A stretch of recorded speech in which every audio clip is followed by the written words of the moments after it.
You ask Tiger to solve. This deals with linear equations with one unknown.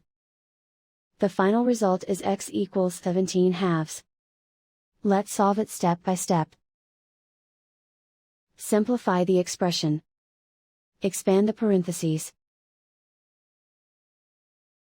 Multiply the coefficients. Simplify the arithmetic.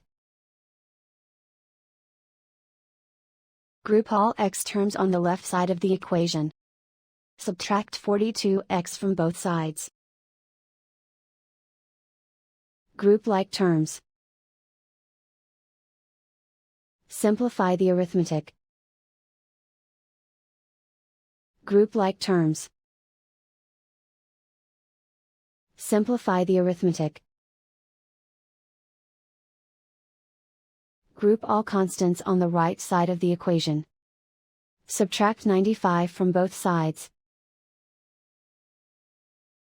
Simplify the arithmetic.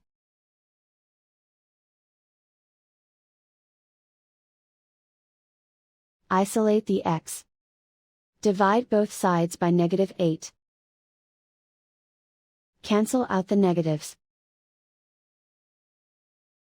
Simplify the fraction.